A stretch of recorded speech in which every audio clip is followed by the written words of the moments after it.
Tonight, we have a highly anticipated episode as we sit down one-on-one with the former Prime Minister and former leader of the Free National Movement, Dr. Hubert Minnis. With the FNM's June 1st convention fast approaching, Dr. Minnis announced his candidacy to reclaim the party leadership last week. Tonight, he will reveal the reasons behind his desire to lead again, share his vision, and respond to criticism that have resurfaced amid recent political tensions.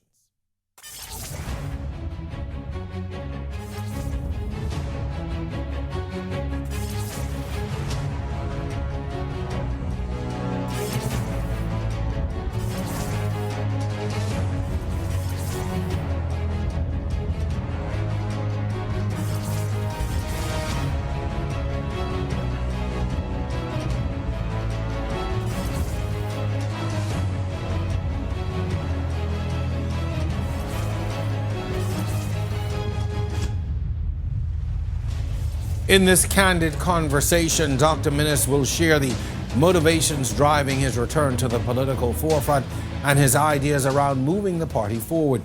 We will unpack key decisions made during his leadership, including the response to Hurricane Dorian and the unprecedented global COVID-19 pandemic that reshaped nations. We'll even get into his thoughts on the current administration's performance, exploring where he believes there's room for improvement. Get ready for an evening of candid insights and unfiltered analysis of the critical issues defining the Bahamian political landscape. You're watching On the Record. Our show begins on the other side of this break.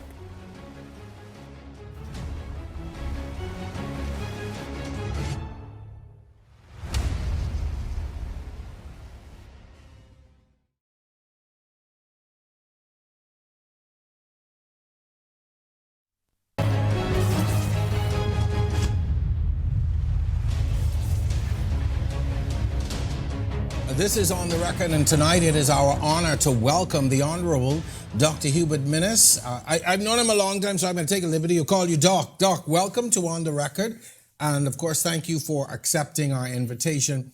We have a limited time and so much to cover, so let's get right to it. What would you say was the most surprising aspect of your transition from Prime Minister back to private life? Well, a lot of things Jerome, thank you very much for inviting me here. I'm honored and delighted to be here with you this evening. But moving back into the realms of normal life, I would say, it was interesting and at the same time exciting. It gave me an opportunity to do a lot of things that I did not do or would fall behind. I've really been relegated now to dropping my grandson to school, picking him up, and wherever he wanted to go, I'm his chauffeur. So I do that, but I enjoy it. Yeah. We get to sit down, talk a lot that we did not have time to do. Sure. I get to read a lot, and especially keep up with all the international news, what's happening around the world, Wall Street, etc. And give me an opportunity to start my next book. As a matter of fact, I brought a copy of the first book for you. Looking forward to it. So I'm starting my second book to go on to the third book. And then I'm invited by various people to do speaking engagements, of which, depending on the situation, I would accept. As a matter of fact, very soon I will be going to University of Virginia. I'm the keynote speaker there at University of Virginia. They'll be talking about catastrophic disasters. And they felt that I was one of the world leaders that had experienced some of the worst disasters in the world. And I would be the most appropriate one to be the keynote speaker to speak at their institution very soon. So I'll be preparing to make that trip. So I'm enjoying my life. So how do you see things differently? Because when you're prime minister, of course, you have to take this view of the entire country, and there's so much to consider. But how is your lens different, or do you see things differently now that you're, still in politics, but pretty much a private citizen? You see things differently. Things that you did not see, you now can see. You can see the errors or mistakes that you've made. You can now determine who can be trusted, who cannot be trusted, This one was giving wrong information, next one giving the correct information, who are loyal, who are not loyal. You get to see a lot, and people come in, family members and others would say, oh, I've been wanting you a long time. You don't listen.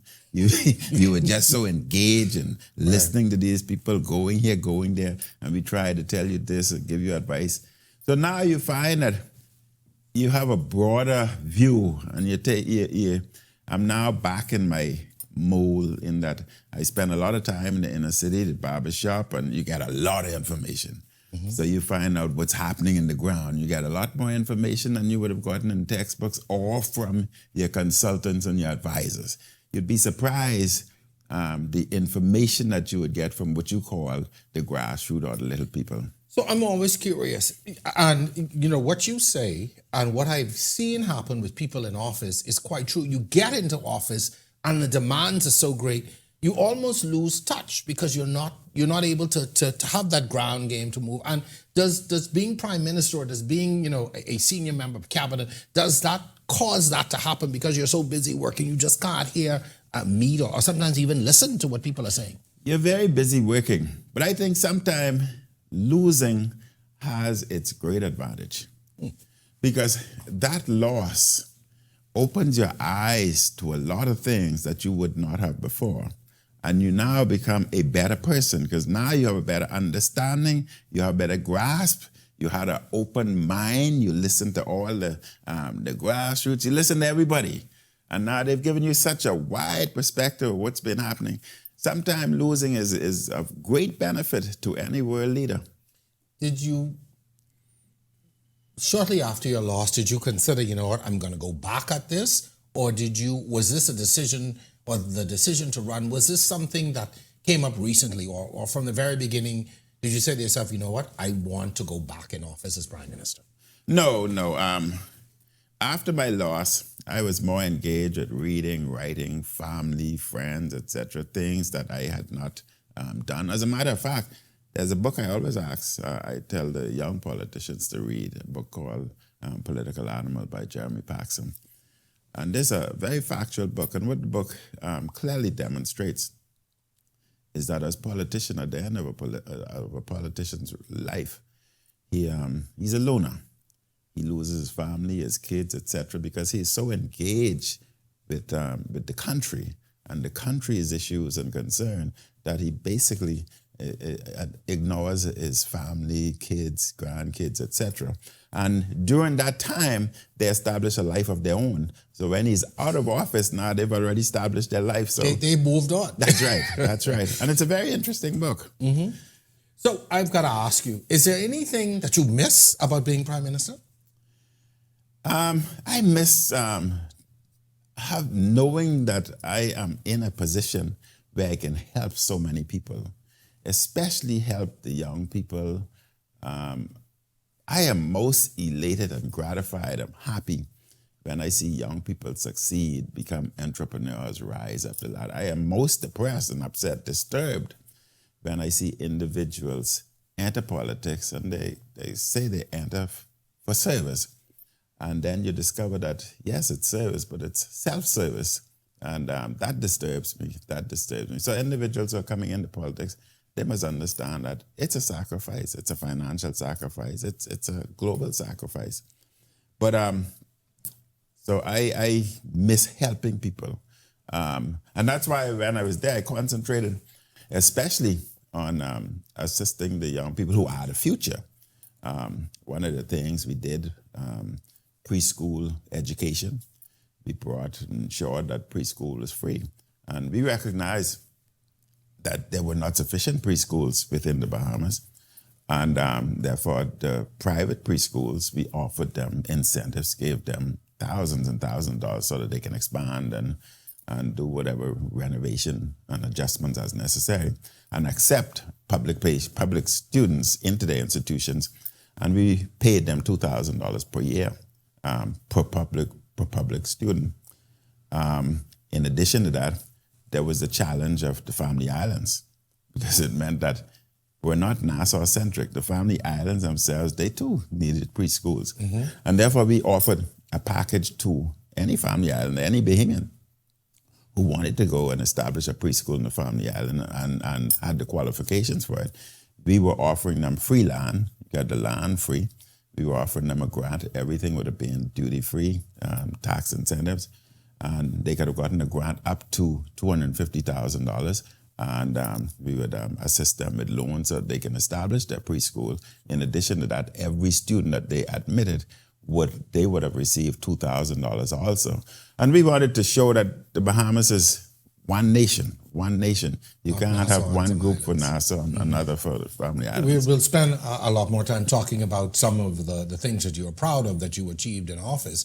But I do want to take a step back a bit. You started to talk about it, but during your administration, and history has this well documented, you oversaw probably, undoubtedly, two of the most challenging periods in the history of this country. One with Hurricane Dorian, and secondly with the COVID-19 pandemic. How have those experiences influenced your approach to politics now? Jerome, I'm first and foremost a physician, and that will always influence my life moving forward. First and foremost, life is the most important thing to me. Improving the quality of life and safe environment follows. That's my training. Regardless to me being a politician or whatever, life still takes a priority. And that will always be with me. When we went into office, very quickly after entering office, we were faced with Hurricane Irma. I remember clearly. Irma came bellowing through the southern Bahamas. Many of our residents were at risk because of Irma. We decided that we wanted to air evacuate them from the southern islands. Many felt that was impossible. It was never done. We were successful. We spoke to every private aircraft and whatever, and mobilized the entire fleet, as many as we can. And we moved people from the southern islands into New Providence and other safe zones. No lives were lost. That's my medical training. And after the storm had left, we sent the individuals back to their respective home. Dorian came a few years later, and the same principle applied. Life was most important. We watched the path of that storm, and we basically graphed where the storm was going to hit. I got on national TV on numerous occasions, and that's still a nightmare to me. And I begged and almost cried with the Bahamian populace to leave that area. The storm was going to hit the central and northern part of the area of Abaco and Grand Bahama. It was not going to hit the southern portion of Abaco. Move to the south. Avoid central and north. And I insisted and pleaded for those who wanted to stay. Your life is at danger. Please, at least allow the women and the kids to leave. And for those who want to stay, this may be the last time you hear my voice. In other words, I was telling them you may possibly die because the waves were going to be 3 times my height. And I reminded them that I was 6 foot. The waves were going to be 18 to 20 foot, and there'd be many drowning, etc.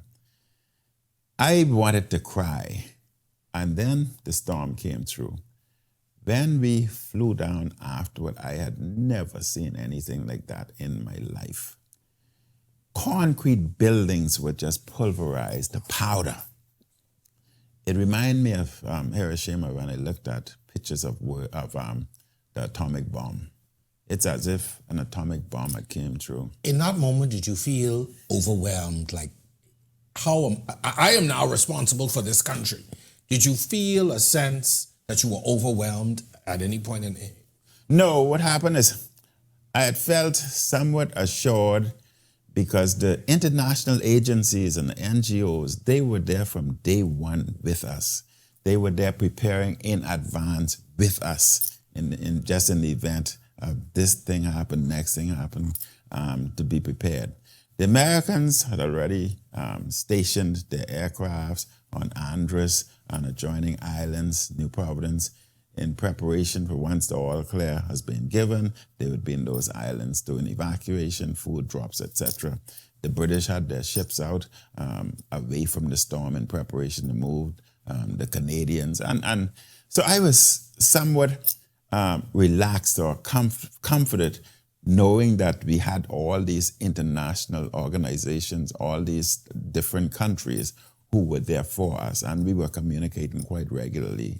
But yet there were so many reports of so much chaos on the ground and people trying to get out, and the criticism started almost immediately because people couldn't get out. So what happened? If you said that there were all these people waiting to help, what happened? But I remember they must wait for the all clear also before they get in. Now, I can say that even before the all clear was given, the Americans and many others were in there. They moved in before the all clear was given and started evacuating people. But you must understand, those people, they wanted to get out. We sent, once the airport was opened, we sent Bahamas Air in there. We sent aircrafts, other aircrafts in there, and we moved them all out. We moved them all out to New Providence, to other areas that were safe. And we ensured that they had accommodation, we ensured they had meal, food, etc., etc.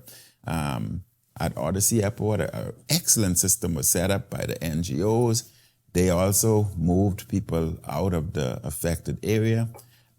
They had nice systems in terms of identifying individuals, taking all the relevant information. They knew exactly where they were placed. They knew exactly how much food that was needed, etc. So it was a very nice setup by the NGOs. But yet, in the weeks and even months that followed, you took a lot of criticism. There was a lot of criticism that the response was not adequate enough, that people were offering to help and they didn't, they were turned away. And there were so many things levied at your feet and the feet of your administration. How do you respond? Would you have done things differently in hindsight? What happened? Well, you must understand now. If I had lost my home during some disaster, there is nothing. I want my home back the following day. I want my business open the following day. That's human nature. I want it open as quickly as possible. There's nothing you can say to me that, you have to wait, we have to do various different things before we can commence reconstructing. The electrical system was destroyed. There was no power. There was no water. There were no communication, right? The roads, the bridges were gone. Homes were completely destroyed. And even the government structure, there was no governance. There were no governance. The one person that was a high official, he left just before the storm. So there were no governance. So, and then the island was a mess in terms of the debris that was scattered all throughout the island. So before you can do anything, and it goes right back, before you can build your home, you need infrastructure, which meant we had to ensure that water was there. We had to ensure that the health system was working. We had to ensure that the electricity was reconstructed. We had to ensure that bridges, and we did temporary bridges. We had to ensure that the ports were cleared somewhat so that food and different items can get in. So you must do all of these things, infrastructure and cleaning all the debris and the wastage and sewage, etc. You have to make sure all of those are done, even under normal circumstances, before you can build. I've got one more question, and then we've definitely got to go to the break. One of the areas that really was a bone of contention for a lot of people was the amount of time it took to bury the dead, and then what even happened in that. How do you respond to that? Family members are still upset over how that was handled. Some of them saying they never got to say goodbye. They weren't allowed to go to the burial. How do you respond to that? I think when I communicated with our team, they wanted to be assured that they had DNA identification to mark the individuals properly, mark the graves properly. They were trying to identify whether there were any family, so they could do a match so families know where they were. And after they were having great difficulty in dealing with that, they decided that, all right, we'd get DNA identification. We would keep the DNA the identification placed in a certain location, and we know we can identify each grave with the DNA marking. That was the final decision, but it had taken a long time. We take a lot of hit for that, and we wanted to organize and make sure that all the undertakers would have been fairly involved with transparency, etc. So those were the challenges. Really, the DNA. Dr. Minnis, we have a lot more to talk about. A lot of stuff we haven't even delved into yet, but stay with us. When we come back, we are going to continue our conversation with former Prime Minister, former leader of the Free National Movement, Dr. Hubert Minnis. Stay with us. We are back in just a moment.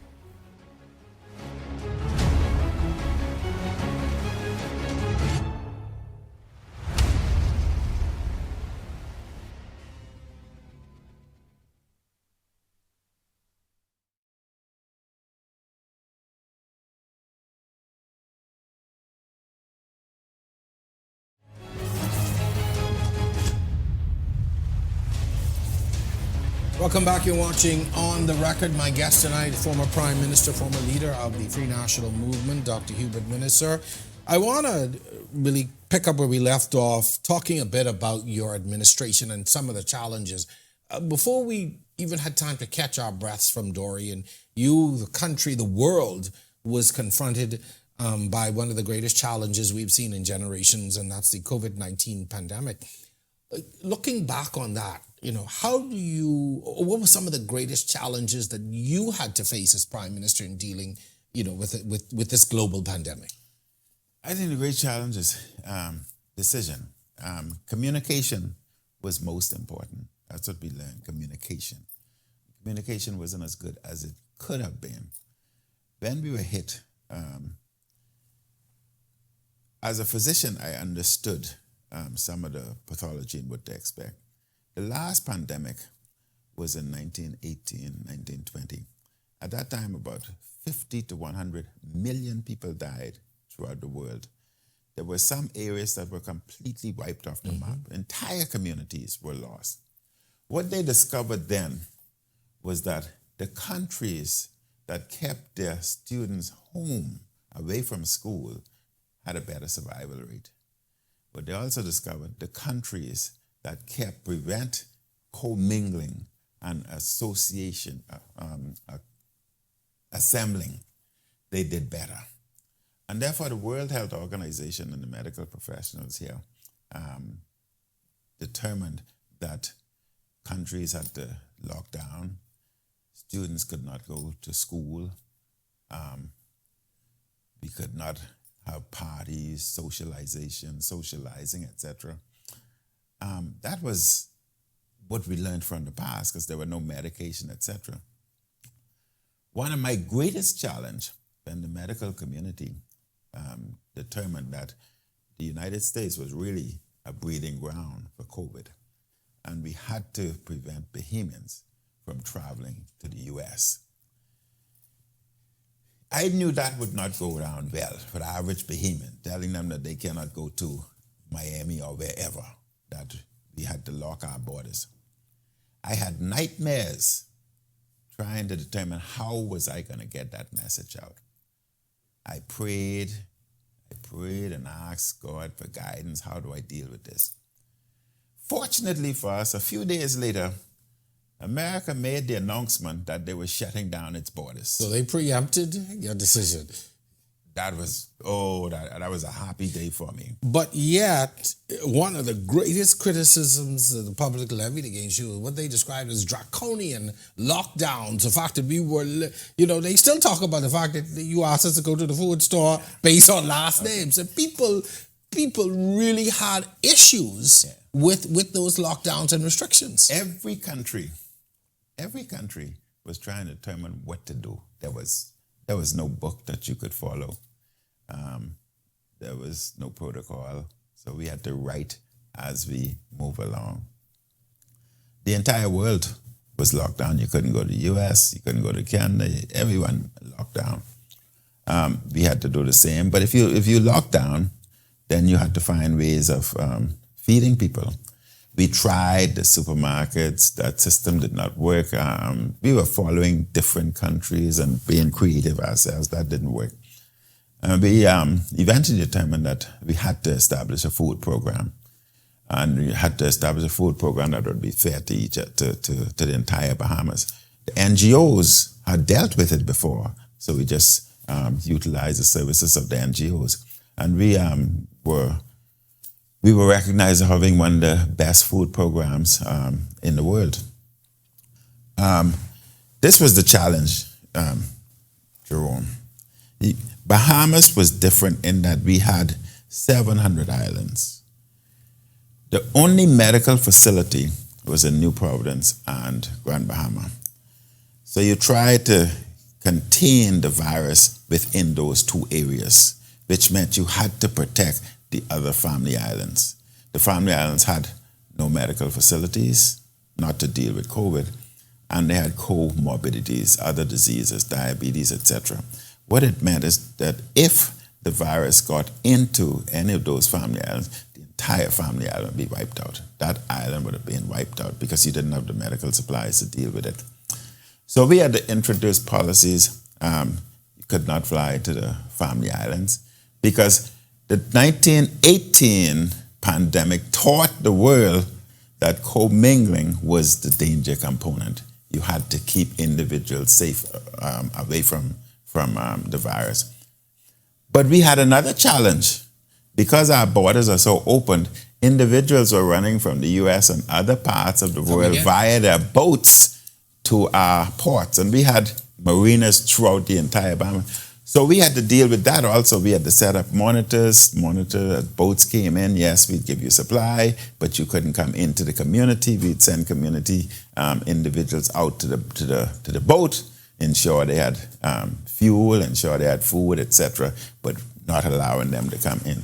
How, between Hurricane Dorian and COVID-19, how much of the challenges, or how do you think those challenges really affected and directly affected your election loss?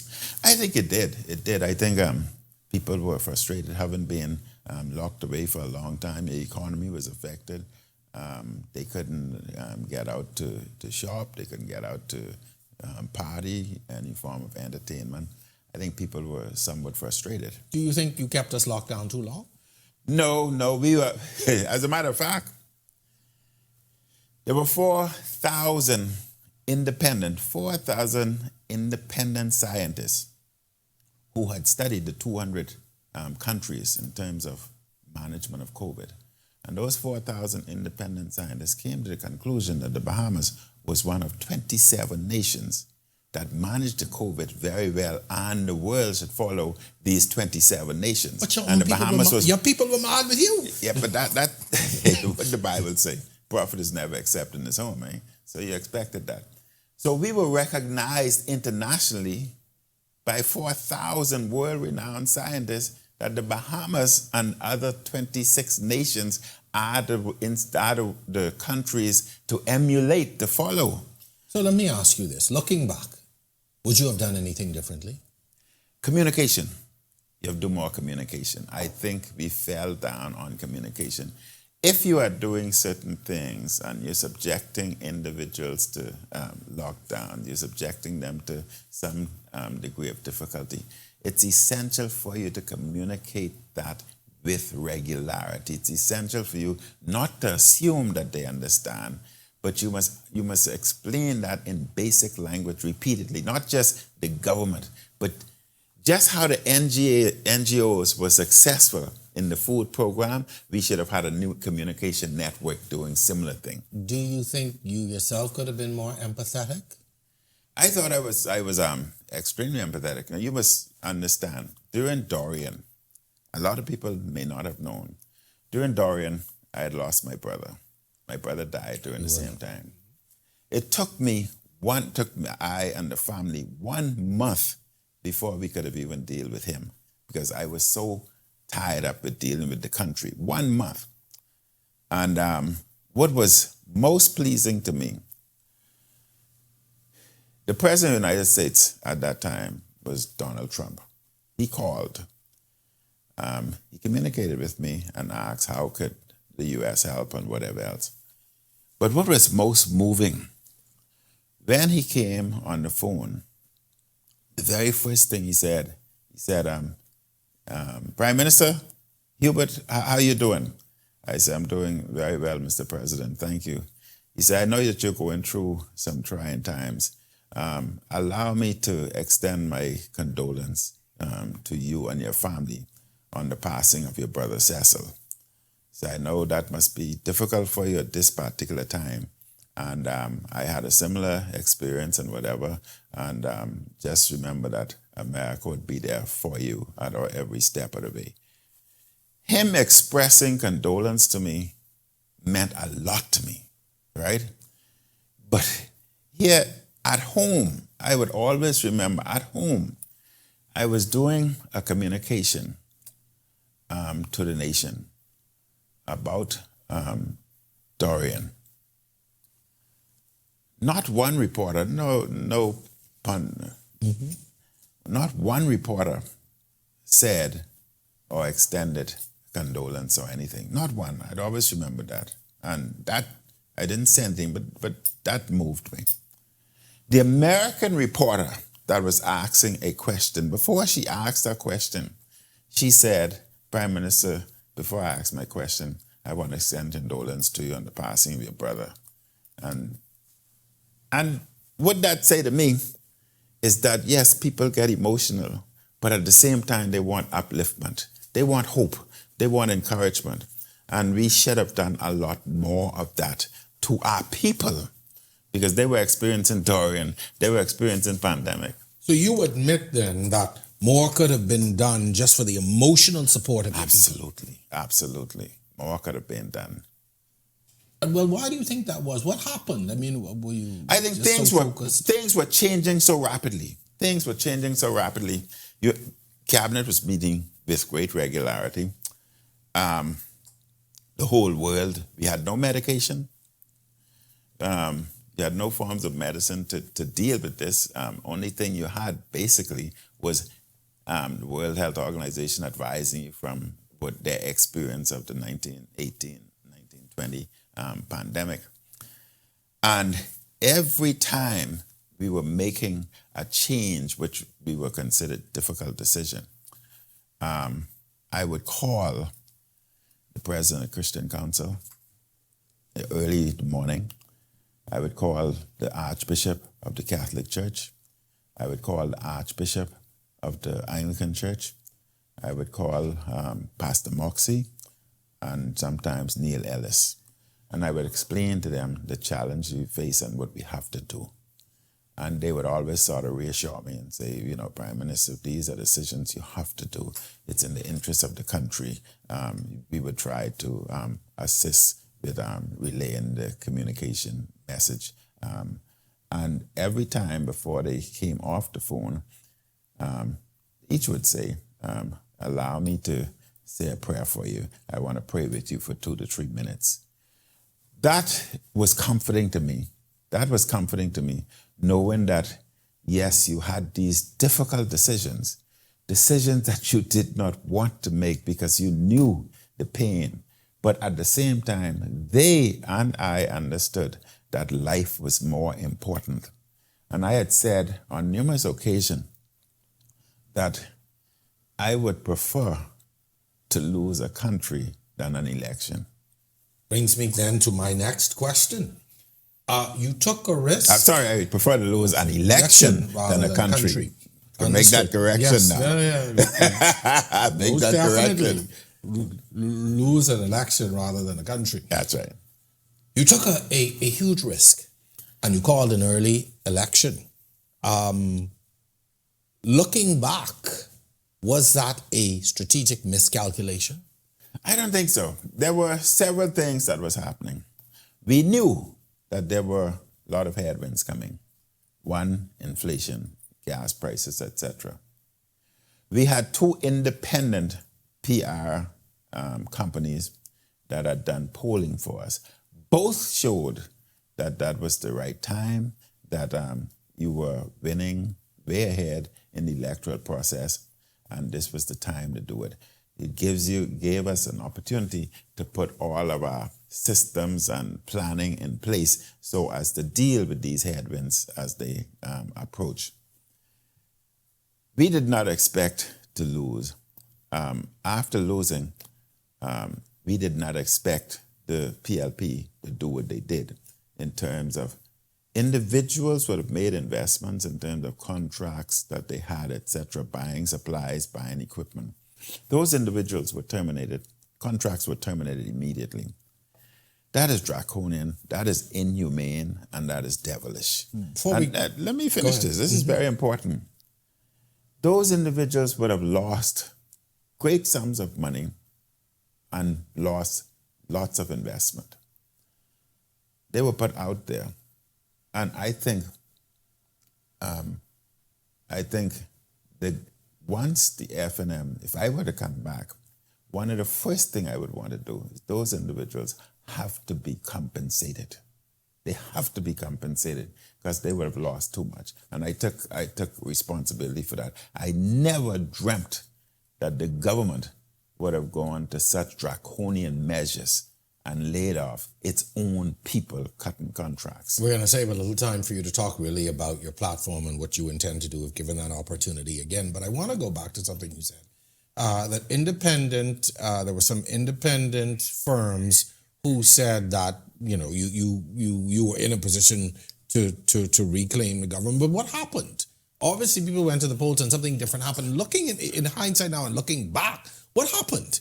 Well, we did not know that individuals would not go out to vote. The voting, the numbers of individuals that did not go to the polls was very great. Why, we did not know.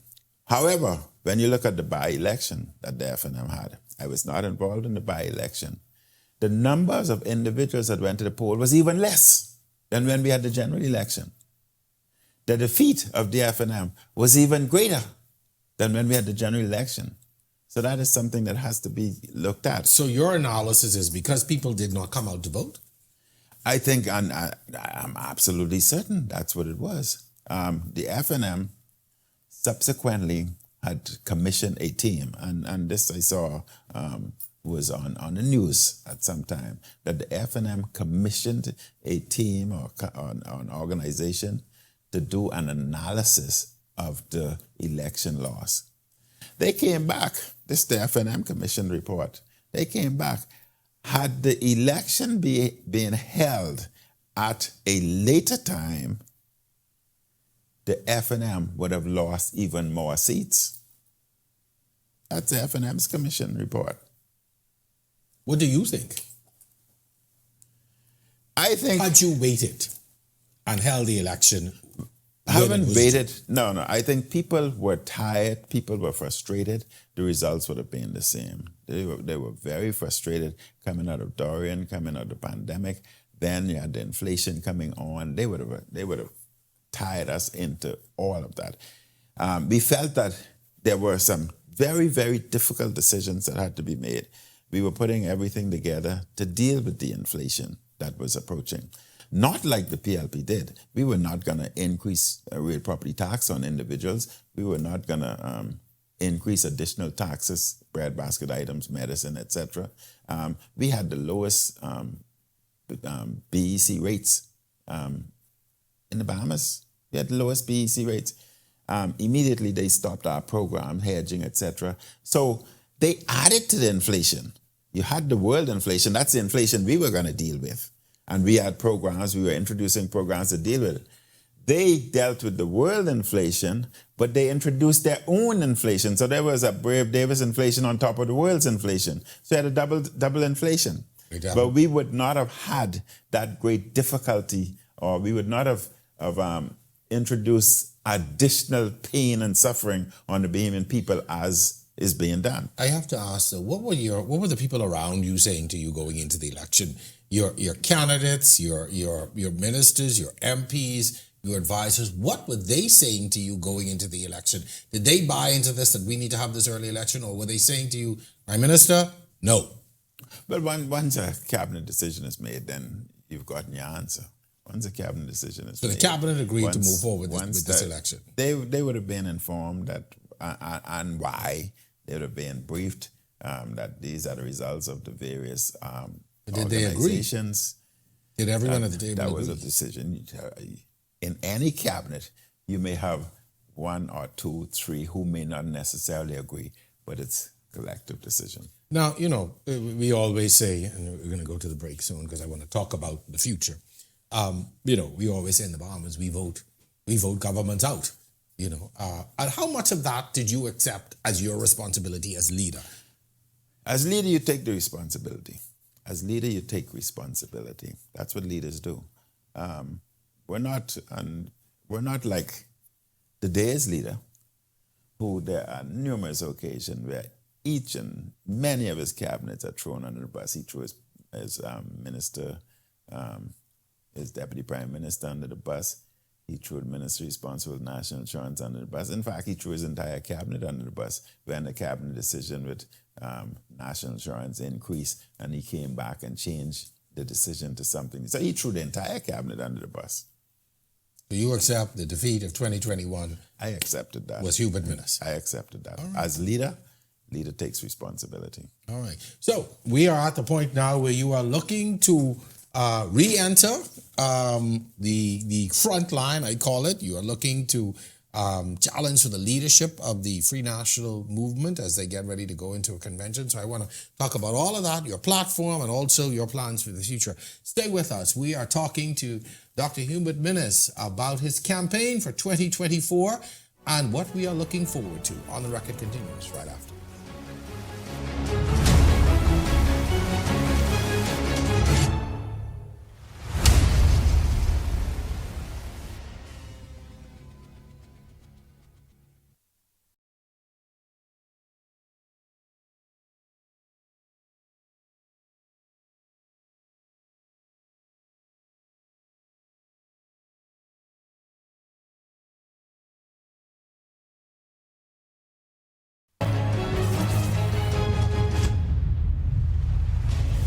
And we are back. This is our final segment here on the Record. Dr. Hubert Minnis is my guest tonight, sir. Just about a week ago, you indicated to the party and the nation your intent to run for leader of the Free National Movement. What was it that really caused you to make that decision? Members of the media, my own reporters have been asking you for the longest time, are you going to seek leadership? And you turned up on Friday to nominate. What is it that has brought you now to this point again? The reporters were asking me that question a very long time. I was telling them. They must remember. They must remember that we have a leader. The leader is Michael Pintard, and one must always respect the leader. For an individual to announce that they're challenging a leader, that's showing disrespect. I always must show respect for my leader, and therefore I could not answer that question. Once an election is called through a democratic process, I can now announce. That's a complete different. So that was the reason I couldn't do it. I had to respect the leader. What made me, first and foremost, I believe in two-term. I believe in two-term. I believe in the second term, a government can make all those difficult decisions that are necessary to advance its country forward. I would still love to complete those programs, especially for the young people. The land program, I would love to see every Bahamian have an opportunity. We had introduced a program that I thought would work well, and a part of that program was solarization also. The young people would be able to build a home without coming up with any form of down payment. That has always been an obstacle in terms of building a home, down payment. But they would have had sufficient equity to get around that. That was one. Then we wanted to complete our entire educational program. Needed more funds for BTVI. We wanted a complete ministry of IT. It cannot be connected to education anymore. And the difficult decisions we needed to make, we had to deal with Bahamas Air. We had to deal with Grand Bahama. We had to deal with water and sewage. We had to deal with with BPL. Government cannot be in the business of trying to manage these things. There will always be failures. But however you deal, I wouldn't go in detail, but all of this were planned. However we deal with these matters, be it privatized or whatever, the benefits must go to the Bahamian people. It must be owned in partial or in whole by Bahamian people so that they can benefit.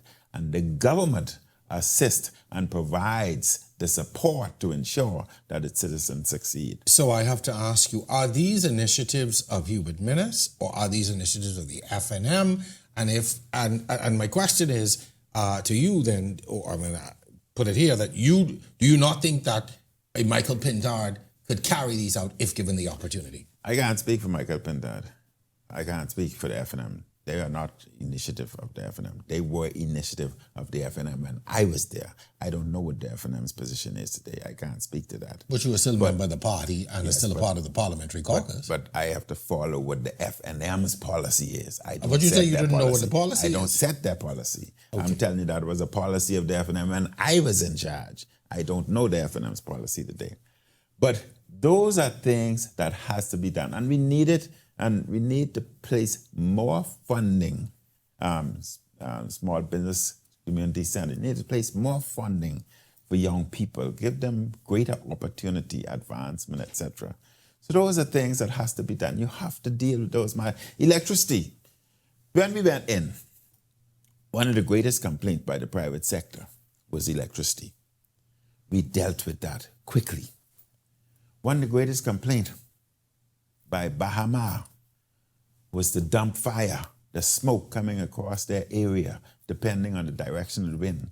It was placing a great challenge to their guests, and guests were complaining. They were afraid that their product, their development, may subsequently be challenged because of a dump. We aggressively dealt with that. We solved that problem. We dealt with that. Those were two priority items when we moved in, because the business sector felt that they were challenged because of the cost of electricity. Now it's gone back up because the government did not follow the policy that we had. I want to talk a little bit, though, about this government's performance. I'm going to start with the Grand Bahama scenario. Do you think the position taken by the Prime Minister with the Port Authority is the right position to take? Whatever position is taken, I think the Prime Minister is wrong in having that being aired publicly.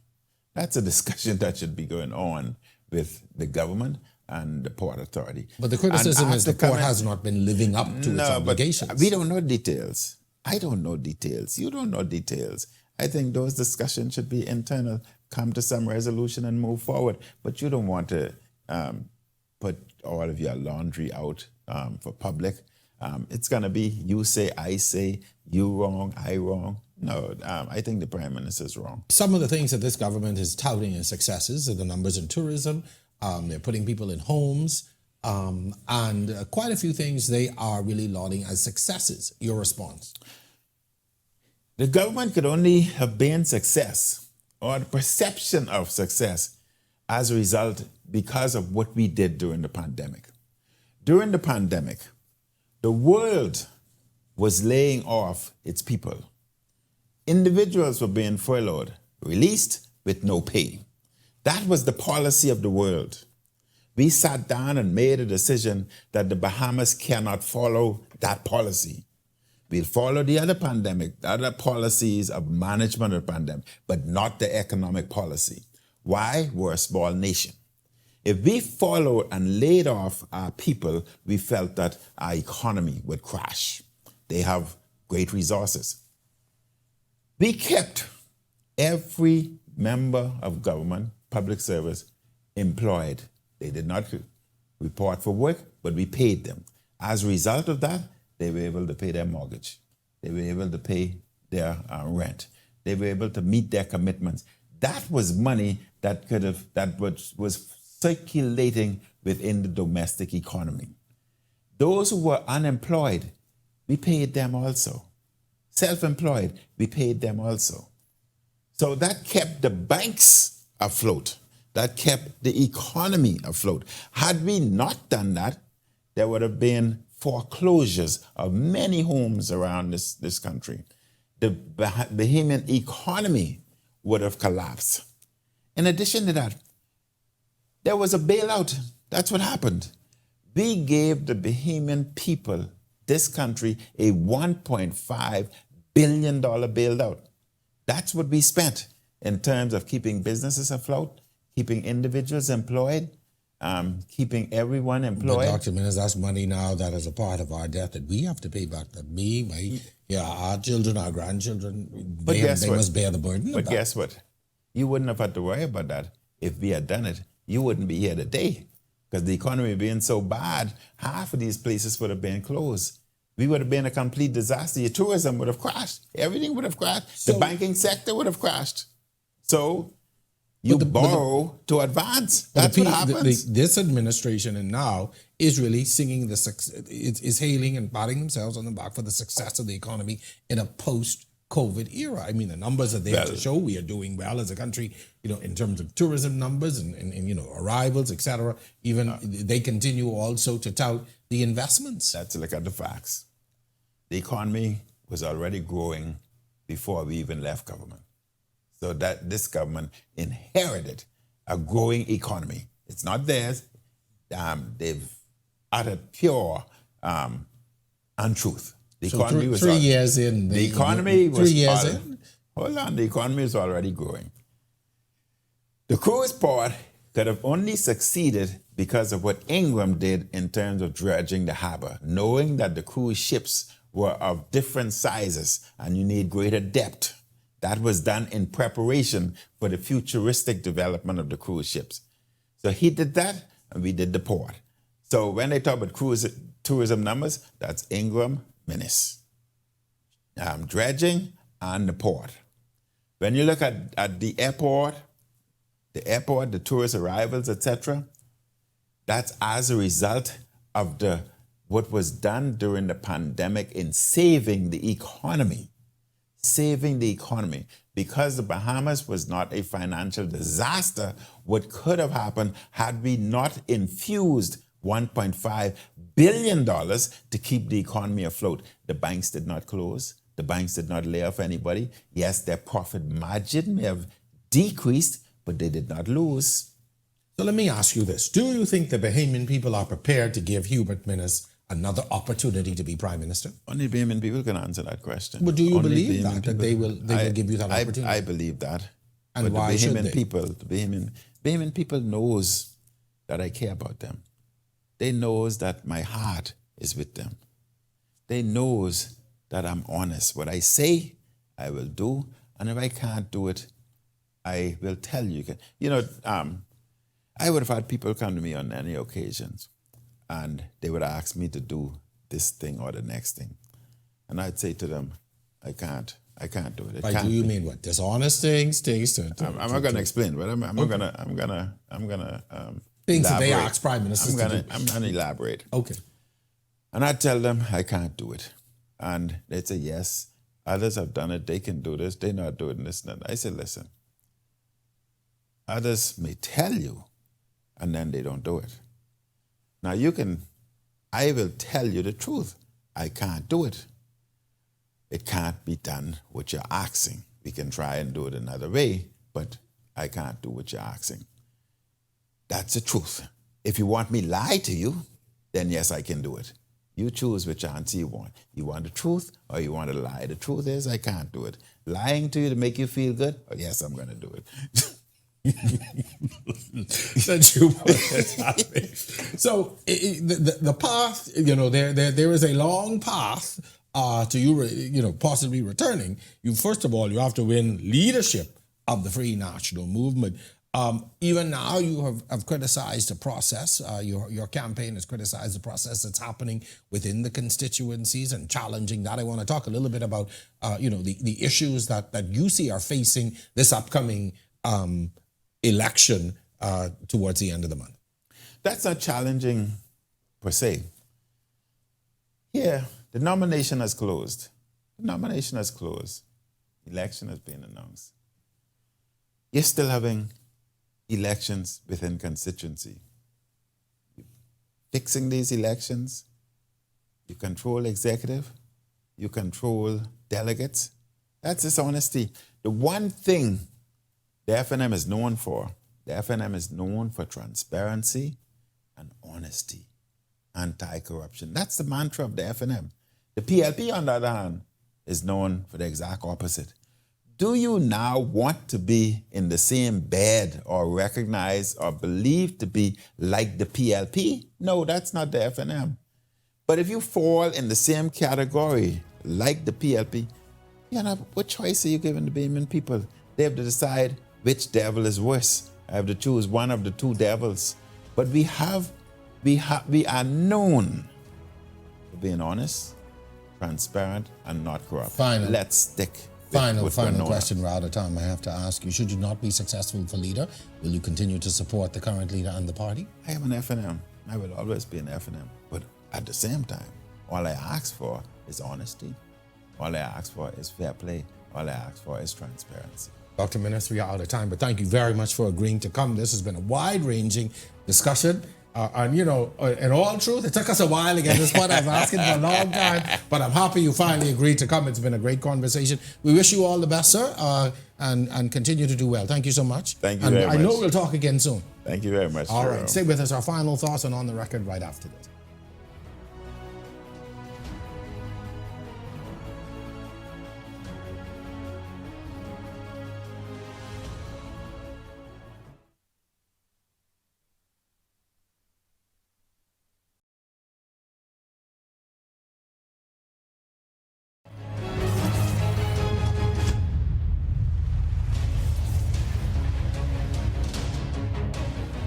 And that brings us to the end of tonight's episode. We extend our heartfelt thanks to Dr. Hubert Minnis for joining us and providing clarity on his campaign vision and reflections as he seeks to reclaim the leadership of the Free National Movement. His insights have been valuable, and we wish him the best of luck in the upcoming convention. But the conversation doesn't end there. In an upcoming episode on May 30th, we will welcome Dr. Minnis' opponent, the incumbent leader, Michael Pintard, to discuss his vision for the party's future and to hear his perspective on the current political landscape. Thank you, our audience, for tuning in to another compelling episode of On the Record. We'll see you next time.